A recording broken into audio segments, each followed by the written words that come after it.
What's going on, guys? It's Zach here. Just going to sort of come at you guys with the Sunday morning live stream. I'm going to go over sort of all of the starts and sits, go over any sort of healthy or inactives, sort of get you guys everything you need to know before the games kick off in an hour. So should be a super exciting week 6. We've got the Ravens Titans game on right now as well. So that game looks like it could come down to the wire. So at least good that we got a close game in the early morning kickoff. So yeah, lots of injury news that I want to run through here. So I'll start us off with the early morning games.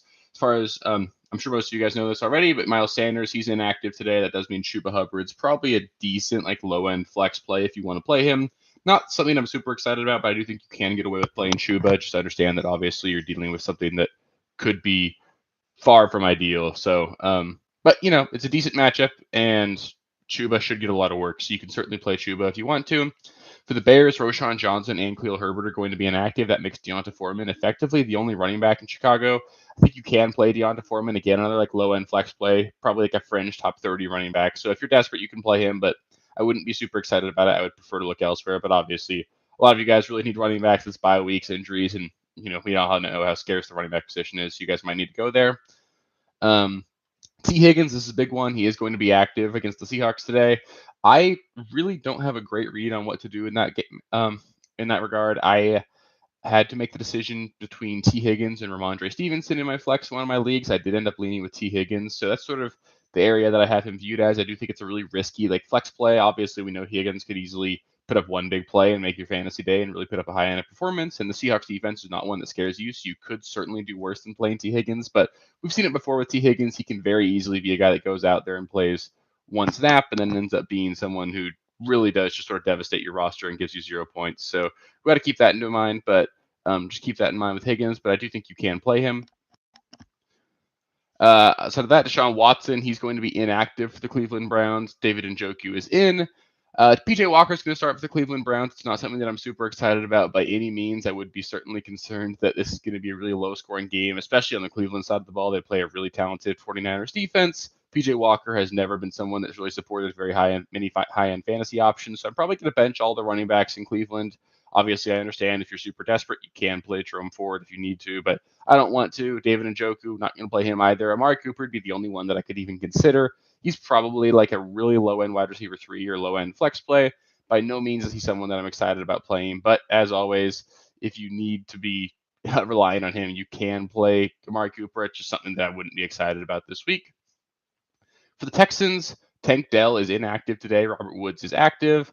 Robert Woods being active with Tank Dell being inactive, it makes me a little bit less excited about Dalton Schultz as a tight end streamer. I still think you can play him. We just need to understand that the Saints defense is really good at defending the tight end position. So it could be a lower scoring net game for the Texans offense in general. Tank Dell being inactive, though, it does make Nico Collins a pretty much must start, even in a tough matchup. And then, like I said earlier, I do think you can stream Dalton Schultz, but just not something that I'd be super excited about. For the Jaguars, Zay Jones, he'll be inactive. They'll rely heavily on Christian Kirk and Calvin Ridley in this one. Calvin Ridley, I think, is going to be a must start. I fully expect a huge game for him. I have a DFS lineup set up with Calvin Ridley in it. Someone that I really think is going to blow up this week. The Colts think that the secondary has been absolutely atrocious against our wide receiver 1 so far this season. So you got to play Calvin Ridley if you have him. And I think Christian Kirk's also got to be in your starting lineup. For the Dolphins, Jeff Wilson and Chase Claypool will be inactive in this one. Jeff Wilson being inactive actually makes me think that Salvon Ahmed is a decent streaming option if you guys want to use him as your desperation running back 2. You can certainly use him, and also I do think that we should see a lot of work for Ahmed going forward, or at least in the second half of this game. They'll probably be up to multiple scores in the second half against the Panthers. We could easily see them bench their starters and lean on Ahmed. Juwan Johnson, he'll be inactive for the Saints. That's not very meaningful. And then Elijah Mitchell, he'll be active for the 49ers. Doesn't mean a whole lot for me. It just means that obviously you're not going to play Jordan Mason or Elijah Mitchell, but just keep an eye. We're going to keep an eye on how that handcuff situation is going to pan out. Before I get into the afternoon games, Joel, you picked up Zay Jones off of waivers. Should you keep a hold of him? If there's somebody better on waivers, I don't know exactly who's available for you. You could certainly take a look at dropping him. I'm still rostering him in one league of mine, so I don't feel like I need to drop him. He's been really good for them. They're using him near the red zone quite a bit. When he gets healthy, I do think he's a big part of that offense. We saw them really rely on Zay Jones and Calvin Ridley in the 2 wide receiver sets, and it sort of knocked Christian Kirk down. So keep an eye over that, but I do think you could certainly play or hold on to Zay Jones. He should be useful. Jake, you asked, do I start Cole Kmet over Dalton Schultz? I think I would. I know he was banged up this week, but Dalton Schultz, again, really tough matchup against the Saints, and Cole Kmet's been really good lately, and the Vikings is not a defense that scares you, so I'd certainly play Cole Kmet over Dalton Schultz, but they're probably both like low-end tight end one options, and you're just hoping for a touchdown out of either one. But anyway, other questions pop up, feel free to ask in the comments. I'll go through with the later afternoon games. Marquise Brown for the Cardinals. I know he's been dealing with an illness all week, but I think you can play him. He's going to be active in this game, and they don't play a very scary matchup in the Rams. Should be a relatively higher scoring game. I believe the over-under is 49 points. They're projecting 21 total points for the Cardinals. That's a pretty good point in total for the Cardinals, and I do think they'll find a way to make it work. Without James Conner, they're going to have to throw the ball quite a bit. So Marquise Brown's like a low-end wide receiver too for me. You can still play him. Sam Laporta, he's been dealing with an injury all week. Certainly a little concerning given that the injury popped up. He said he tweaked his calf like last Sunday. Said he sort of re-aggravated it during practice. So keep an eye on that. But if Laporta's active, which it sounds like he's going to be, I think you've got to play Sam Laporta. He's just been too good. There's aren't really any tight ends out there that I want to be playing over him. Also for the Lions, Jahmyr Gibbs, he will be out. Makes Derrick Henry a must start again. Someone that's probably, or not Derrick Henry, David Montgomery. Makes him a must start. He's going to be a top 10 running back this week. I know the Buccaneers' run defense is pretty good, but Montgomery's going to get so much work, you've got to be leaning on him. Juju Smith-Schuster, he'll be inactive for the New England Patriots. They activated Tyquan Thornton off of their IR. We'll see how that shakes out. I'm not playing any Patriots wide receivers, but it's sort of got to believe that at some point we'll see a wide receiver emerge as being potentially useful going forward. Henry, you asked, is Lockett or Higgins better for your flex this week?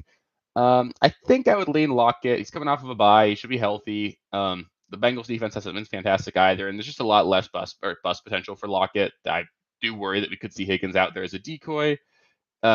So I would probably lean on Lockett there. But if you do need a huge performance, like if you're a super big underdog in your matchup, then I could see you going with Higgins and just praying for that upside. But I'd probably lean Lockett if I can. Joel, you asked if Hollywood Brown's going to play. It sounds like he's going to play. It's not an official report yet, but from everything I've seen so far, it sounds like he's going to play. So do keep an eye on it. But he should suit up in this one. And like I said, it's a good matchup against the Rams. So I do think you can play Hollywood, and he's not someone that I'd shy away from. It's just a bit of an illness, so it's not something that I'm super scared about. For the Sunday night game, we got Dawson Knox and Dalton Kincaid, both questionable. Kincaid has yet to clear the league's concussion protocol, so I probably would expect Dalton Kincaid to miss this game. Dawson Knox would probably end up being the only tight end. I think that makes Dawson Knox a decent streaming option. Not something that I'd be excited about, but if you want to stream Dawson Knox, you could do that this week. Daniel Jones, he's going to be out for the New York Giants tonight. Obviously, it sort of makes a downgrade for every single Giants pass catcher, along with their main pass catcher, Darren Waller, who is questionable. It sounds like he's going to play. He'll probably be Tyrod Taylor's favorite target. We have a lot of history of Tyrod Taylor leading on the tight end as well. So you can still play Darren Waller, but it's not a great matchup. He's banged up, and he's got a backup quarterback. So it's obviously scary, but I don't know if you have better options than Darren Waller. Saquon Barkley, he should be active in this one. I know it's still questionable, still sort of up in the air, but if he's active, he's going to be the entire focal point of this Giants offense. You're probably playing him. I do think he's probably like a mid-tier running back too. I wouldn't expect those elite performances from Saquon Barkley in a relatively tough matchup, and with really no supporting cast around him, it should be pretty easy for the Bills to key in on him, but you still probably got to roll on him. And yeah, that should be all in terms of injury updates. So if you guys have any additional start-sit questions, I'll sit here for like another minute. I'm answering any of those. And other than that, just good luck this week. Hope you guys can get yourself some wins this week, and hopefully we have a fun Sunday watching football. So really appreciate you guys stopping by, and I hope you guys can get some wins this week. Cool. Okay, so we got the next question. Should I hold on Jaleel McLaughlin or try to pick up Rashee Rice? Another one will be starting weekly unless injuries happen.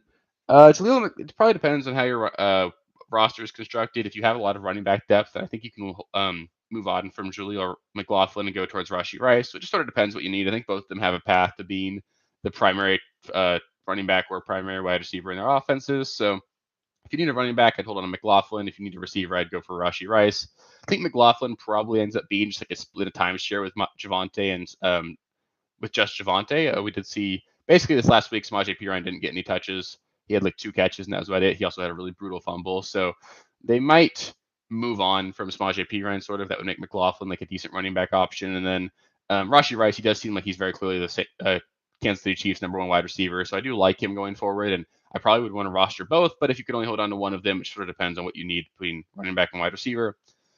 Joel, super nice to McKinnon and Mahomes. Yeah, you got really good start there. You're lucky that big long screen pass to McKinnon got called back from a penalty that could have hurt you. But Very cool. So yeah, good luck everybody. I hope you guys can get some wins this week. And if you guys have any start sit questions as well, you can just comment on the stream as well. After I leave, I'll be able to get back to you guys before the games kick off. So good luck everybody, and hopefully today goes well for you guys. So thanks for stopping by, and I'll catch you next time.